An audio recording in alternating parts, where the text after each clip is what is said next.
NDA की भाजपा की seat लानी है। दोनों हाथ उठाइए। இந்த குரல் பத்தாது, என்டிஏ ஜெயிக்கிற மாதிரி இருக்கணும் குரல், ரெண்டு கையையும் தூக்குங்க। विजय के संकल्प की मुट्ठी भींचिए, வெற்றிக்கான குரலை எழுப்புங்க और प्रचंड आवाज से बोलिए भारत माता की जय, भारत माता की जय। मंच पर उपस्थित जिन्होंने तमिलनाडु में भारतीय जनता पार्टी को पूरे जोश के साथ गांव-गांव तक पहुंचाने का काम किया है, ऐसे मेरे छोटे भाई श्री के अन्नामिलाई जी, ताली बजाओ सभी लोग। தமிழ்நாட்டின் பட்டி தொட்டி கிராமங்களில் எல்லாம் பாரதிய ஜனதாவை வேகமெடுக்க வைத்த என் அன்பு தம்பி அண்ணாமலை அவர்கள்,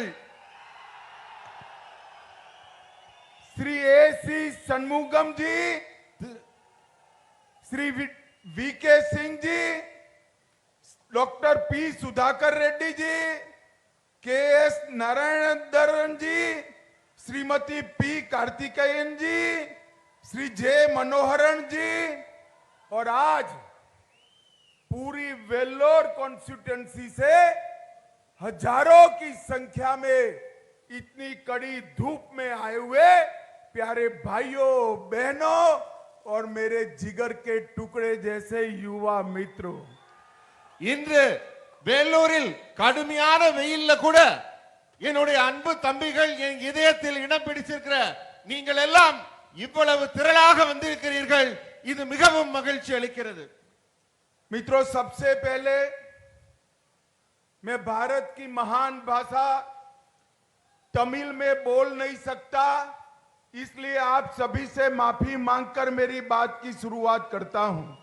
உங்க அத்தனை பேர் முன்னாடியும் பாரதத்தின் தொன்மையான மொழியான தமிழ் மொழியில் பேச முடியவில்லையே என்பதை நான் மிக வருத்தத்தோடு சொல்லி மன்னிப்பு கேட்டுக்கிறேன்। मित्रों, आज मैं वेल्लोर आया हूं तब ये ऐतिहासिक भूमि के थिरुकदासामी चेट्टियार जी को प्रणाम कर कर मेरी बात की शुरुआत करता हूं। இந்த இதிகாசம் வரலாற்று சிறப்புமிக்க வெள்ளூர் பூமியிலே திரு கந்தசாமி செட்டியார் அவர்களை வணங்கி என் உரையை தொடங்குகிறேன்।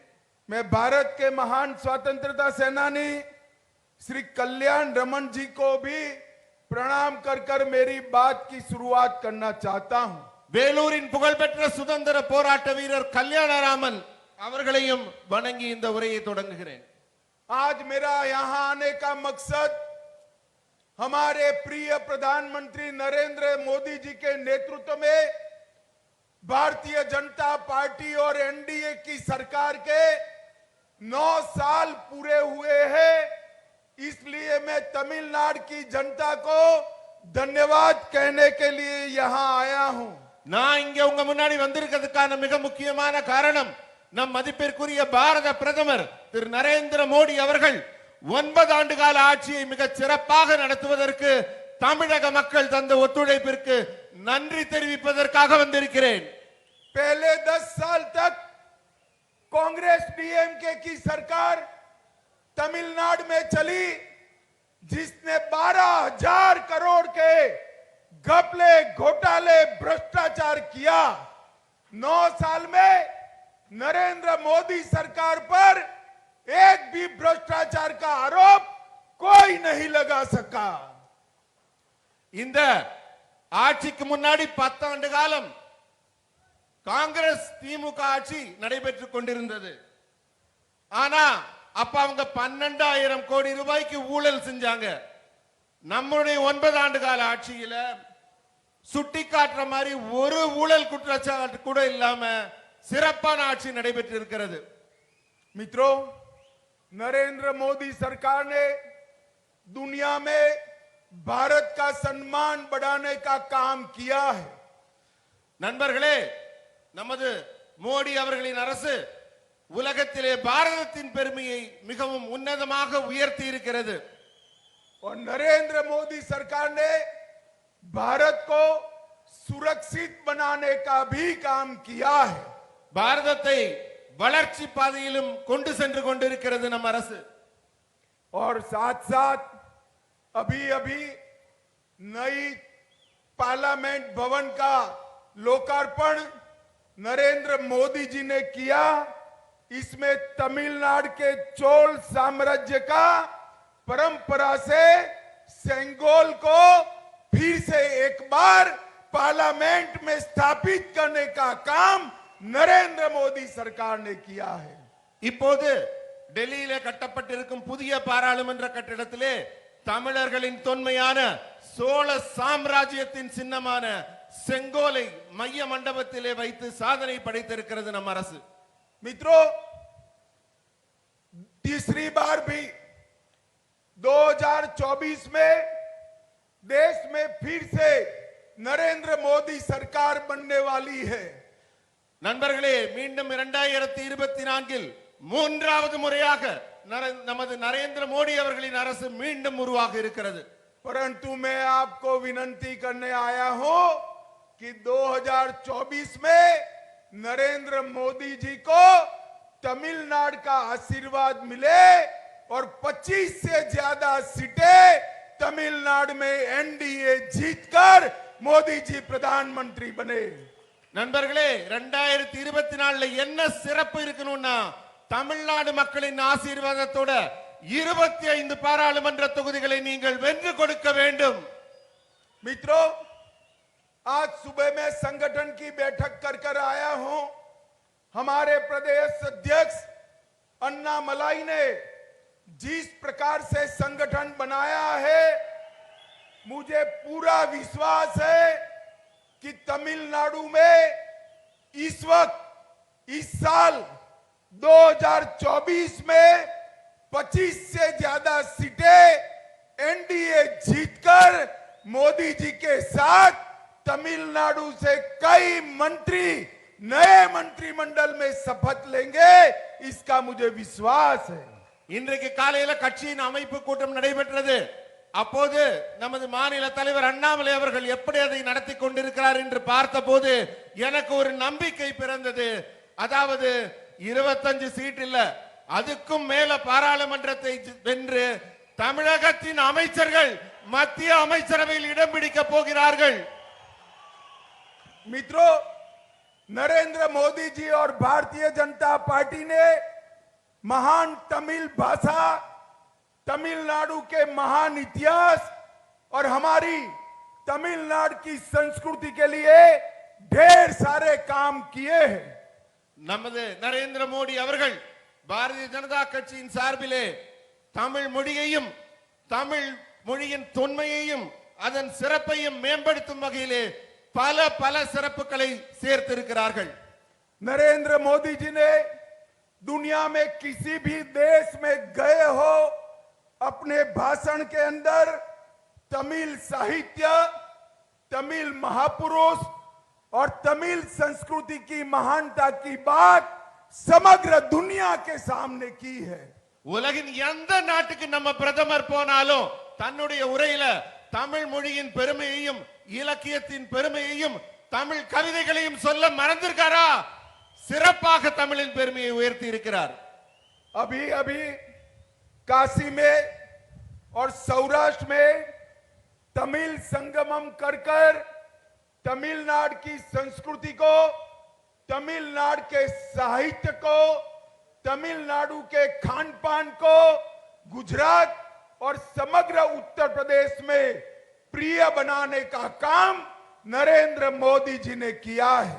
சமீபத்தில் காசி தமிழ் சங்கமம், சௌராஷ்டிரா தமிழ் சங்கமம்னு நடத்தி காசியிலும் உத்தரப்பிரதேச காசியிலும் குஜராத்திலும் தமிழின் பெருமையை, அந்த நமக்கும் அவர்களுக்கும் உள்ள உறவை உரத்து கூறி இருக்கிறார் நம் பிரதமர். काशी तमिल संगमम में प्रधानमंत्री जी ने भारत की 13 भाषाओं में तिरुकुरल का अनुवाद कर तिरुकुरल को भारत के घर घर में पहुंचाने का काम किया है। அன்றைக்கு காசி தமிழ் சங்கத்தில் நமது தொன்மையான மொழியான திருக்குறளை 23க்கும் அதிகமான மொழிகளிலே மொழிபெயர்த்து அந்த திருக்குறளை எல்லா மாநில மக்களும் படிக்கும் வகையிலே நமது பிரதமர் வெளியிட்டு பெருமைப்படுத்தி இருக்கிறார். पिछले माह प्रधानमंत्री जी पापुआ न्यू गिनी गए थे.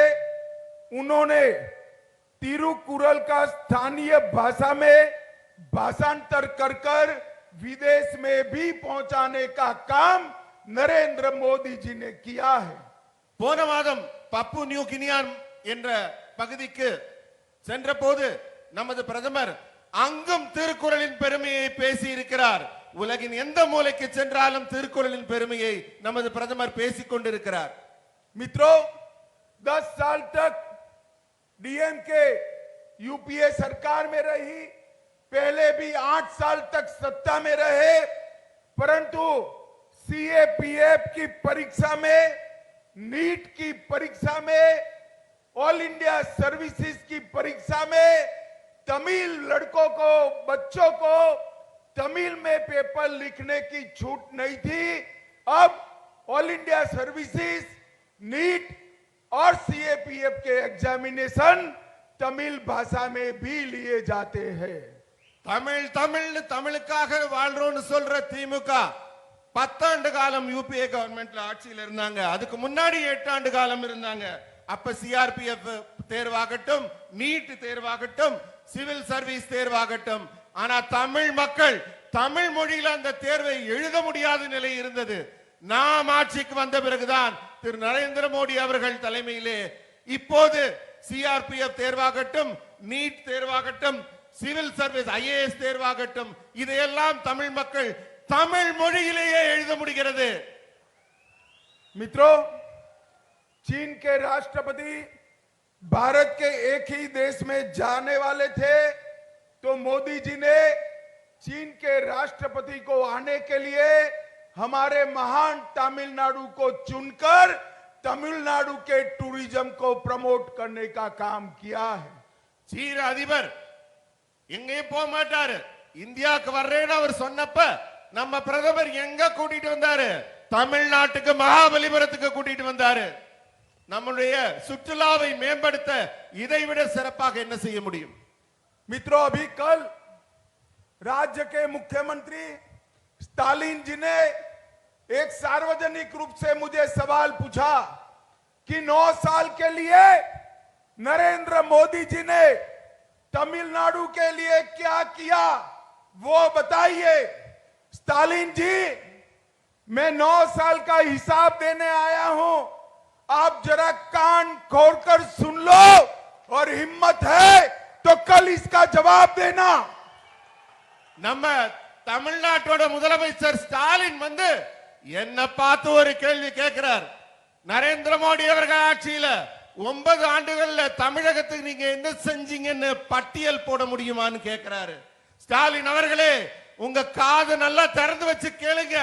நான் சொல்ல போற பட்டியலை கேளுங்க. தைரியம் இருந்தா நாளைக்கு எனக்கு இதுக்கு பதிலும் சொல்லுங்க. 2004 से 14 आप यूपीए में हिस्सेदार थे, आपके मंत्री थे. तब डिवोल्यूशन फंड 10 साल में तमिलनाडु को 95,000 मिला था, 95,000 करोड़ मिला था. அதாவது 2004ல இருந்து 2014 யூபிஏல உங்க பங்கு இருந்தது. நீங்க ஆட்சியில இருந்தீங்க. அப்ப உங்க அமைச்சர்கள் இருந்தாங்க. 10 ஆண்டு காலத்துல தமிழகத்துக்கு கிடைத்த பங்களிப்பான தொகை 95,000 கோடி. आपके 9 साल में 95,000 करोड़ नरेंद्र मोदी जी ने, आपके 10 साल में 95,000 करोड़ नरेंद्र मोदी जी ने 9 साल में 2,47,000 करोड़ रुपीस देने का काम किया है. நீங்க 10 ஆண்டு காலம் ஆட்சியில இருந்து தமிழ்நாட்டுக்கு வெறும் 95,000 கோடி கொடுத்தீங்க. ஆனா 9 ஆண்டுகள்ல நரேந்திர மோடி அவர்கள் 2,47,000 கோடி தமிழ்நாட்டுக்கு கொடுத்திருக்கார்.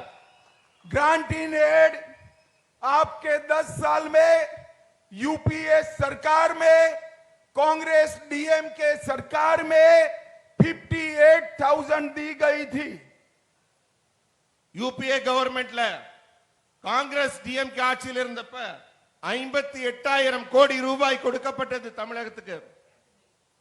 आपके 58,000 आपके 10 साल में 58,000, नरेंद्र मोदी जी के 9 साल में 58,000 से बढ़ाकर 2,31,000, 4 टाइम ज्यादा देने का काम नरेंद्र मोदी सरकार ने किया है. 10 ஆண்டுகள்ல நீங்க கொடுக்கிற மானியம் கிராண்ட் இன் எய்ட் 58,000 கோடி தான் கொடுத்தீங்க. 9 ஆண்டுகள்ல மோடி அவர்கள் 2,31,000 கோடி ரூபாய் கிராண்ட் இன் எய்ட் மானியமாக கொடுத்திருக்கிறார். पिछले 9 वर्षों में तमिलनाडु के अंदर 2,352 किलोमीटर नेशनल हाईवे पूरा किया है और 3,719 किलोमीटर नए प्रकल्प दिए हैं और इस सब की लागत होती है 58,000 करोड़ रुपीस. கடந்த 2 ஆண்டுகள்ல கட்டமைப்பு பணி மிக வேகம் எடுத்திருக்கிறது. அதுல 2,352 கிலோமீட்டருக்கு தேசிய நெடுஞ்சாலை அமைக்கப்பட்டிருக்கு. இன்னும் 3,719 கிலோமீட்டர் தொலைவிற்கு அமைக்கப்பட்டு கொண்டிருக்கிறது. இதன் மொத்த தொகை தமிழகத்துக்கு செலவாகிற நெடுஞ்சாலைக்கான தொகை 58,000 கோடி ரூபாய். बैठ जाइए भैया, पुलिस वालों को जो करना है वो करने दीजिए. அங்க இருக்கவங்கள உட்காருங்க, போலீஸ்காரங்க அவங்க கடமையை செய்யட்டும், மக்கள் உட்காருங்க. நண்பர்களே அமர்ந்திருங்கள்.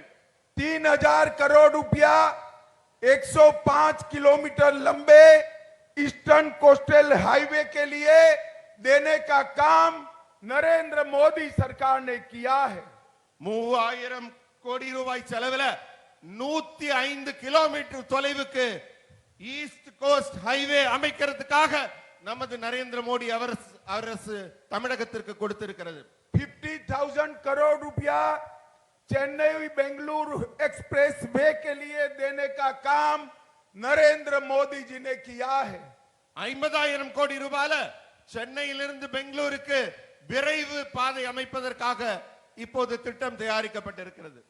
चेन्नई मेट्रो फेज 1 और फेज 2 के लिए 72,000 करोड़ रुपया देने का काम किया है.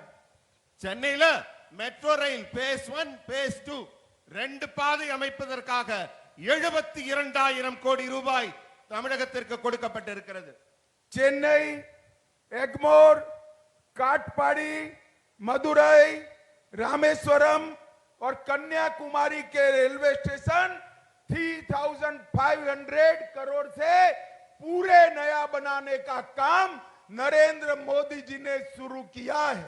சென்னை எக்மோர், காட்பாடி, மதுரை இது போன்ற ரயில் நிலையங்கள்ல 3,500 கோடி ரூபாய் செலவுல புதுசா கட்டுவதற்கான ஏற்பாடுகள் செய்யப்பட்டிருக்கு. காட்பாடி, மதுரை, கன்னியாகுமரி, எக்மோர்ல புதிய ரயில் நிலையங்கள் அமைய இருக்கு. 2 वंदे भारत एक्सप्रेस चेन्नई मैसूर और चेन्नई कोयम्बटूर देने का काम नरेंद्र मोदी जी ने किया है. புத்தம் புது வந்தே பாரத் எக்ஸ்பிரஸ் ரயில் சென்னையிலிருந்து மைசூருக்கும் சென்னையிலிருந்து கோயம்புத்தூருக்கும் தற்போது பறந்து கொண்டிருக்கிறது. 1,260 करोड़ रुपया से 1,260 करोड़ रुपए की लागत से चेन्नई एयरपोर्ट इंटीग्रेटेड भवन का उद्घाटन भी नरेंद्र मोदी जी ने किया है. சென்னையில புதிய ஏர்போர்ட் ஒரு பகுதி உருவாக்கப்பட்டிருக்கு. 1,260 கோடி ரூபாய் செலவில் அந்த உட்கோட்டம் அமைக்கப்பட்டிருக்கு. 1,000 करोड़ की नवेली लिग्नाइट योजना भारत सरकार ने शुरू की है. 1000 கோடி ரூபாய் செலவில் நம்ம மின் உற்பத்தி செய்யற நெய்வேலி லிக்னைட் கார்பரேஷன்ல புதிய திட்டம் அமைக்கப்பட்டிருக்கு.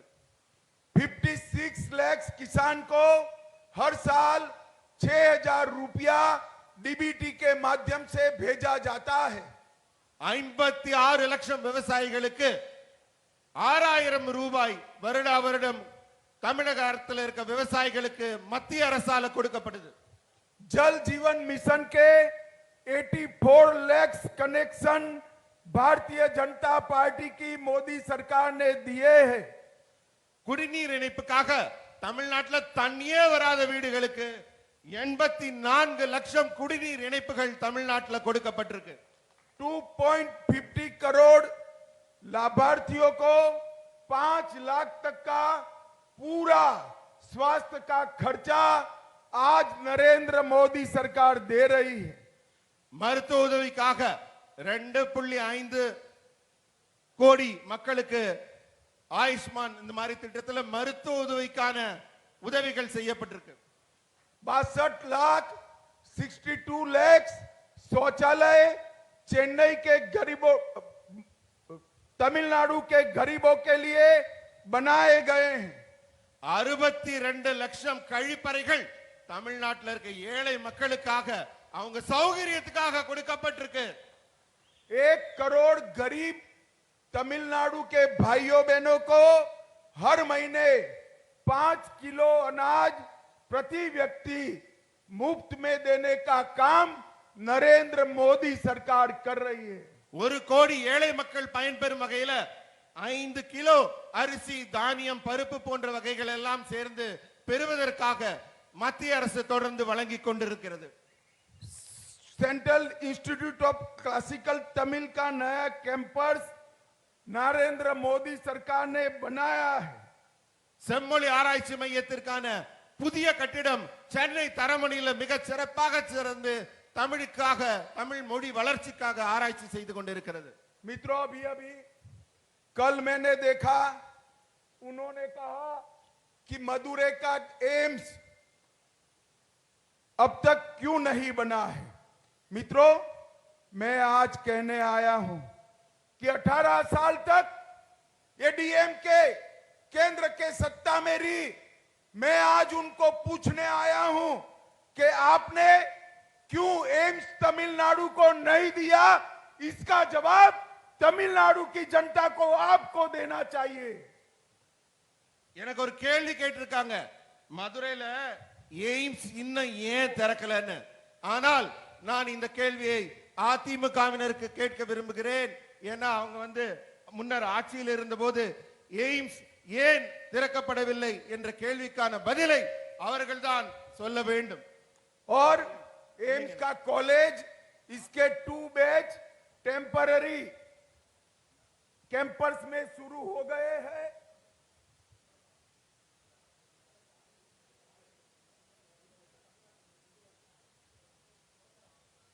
பதினெட்டு ஆண்டுகளாக ஆட்சியில் இருந்த திமுக எங்களை ஏன் ஒரு எய்ம்ஸ் கொண்டாடலன்னு கேக்குறீங்களே.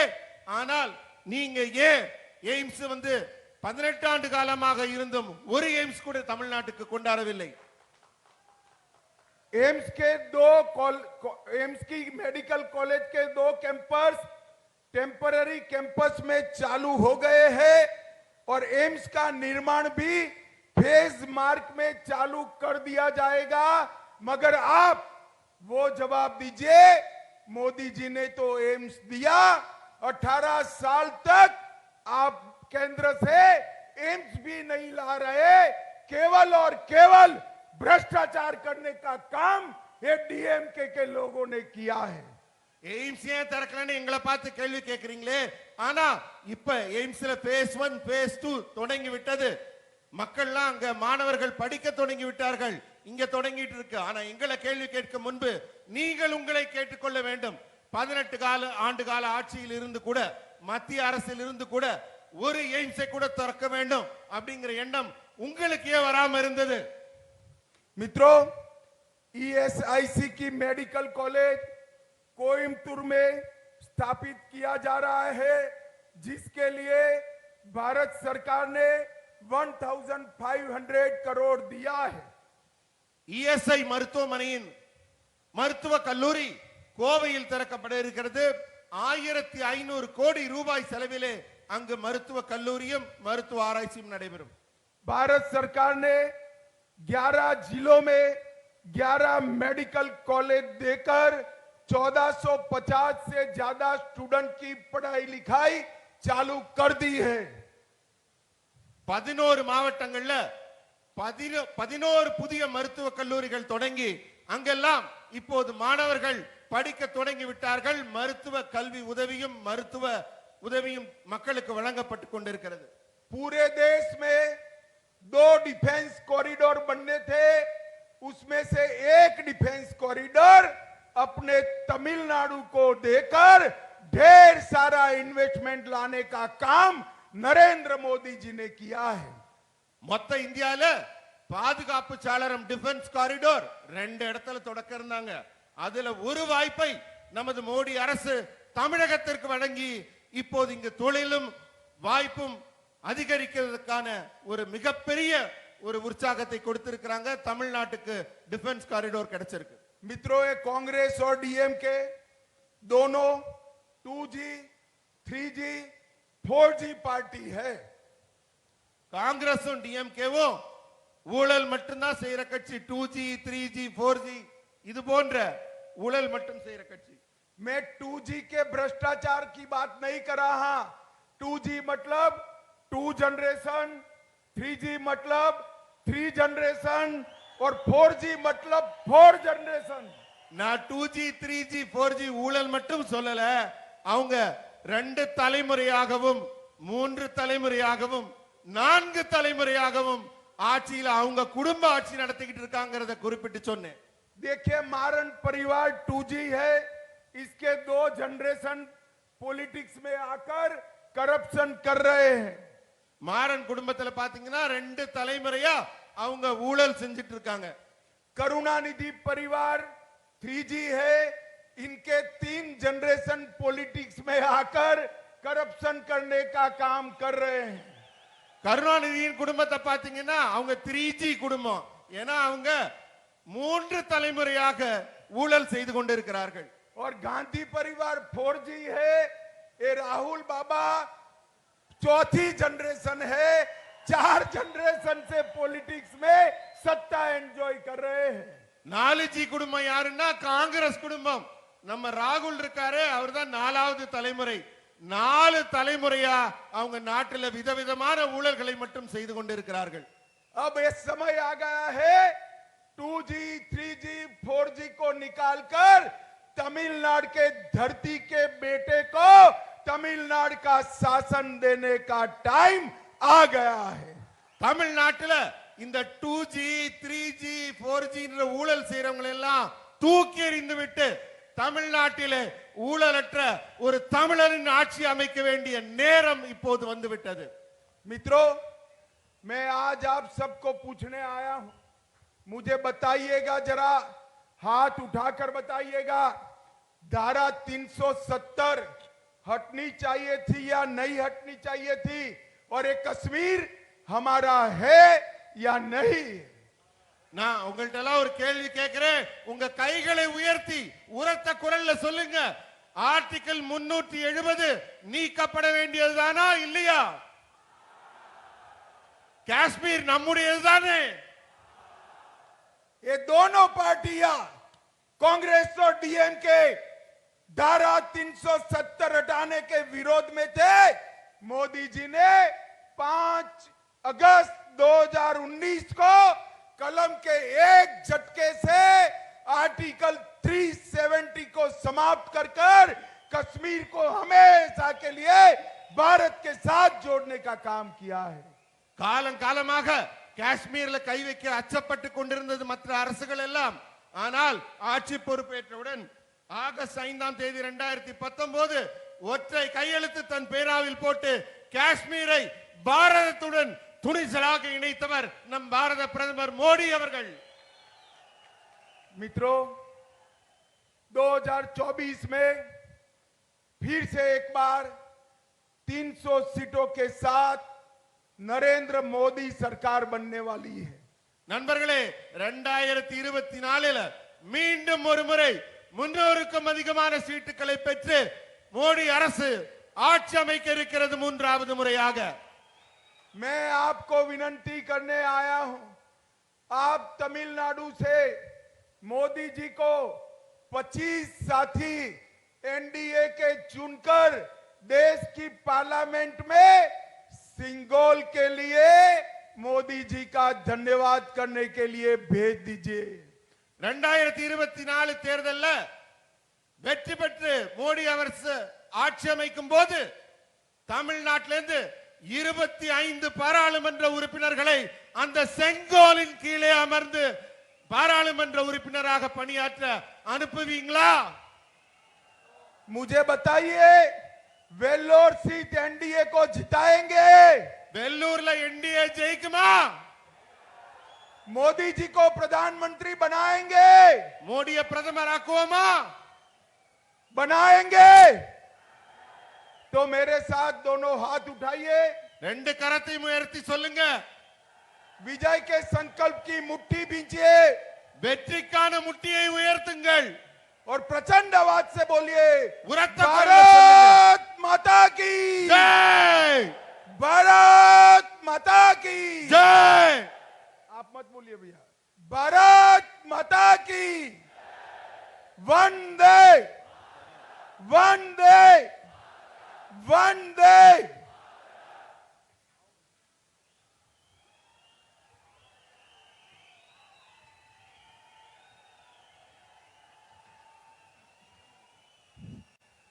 மாபெரும் வெள்ளூர் வெள்ளம் பொதுக்கூட்டத்திற்கு தலைமை பொறுப்பு ஏற்று நடத்தி கொண்டிருக்கக்கூடிய வருங்கால முதல்வர் அண்ணாமலை அவர்களுக்கும்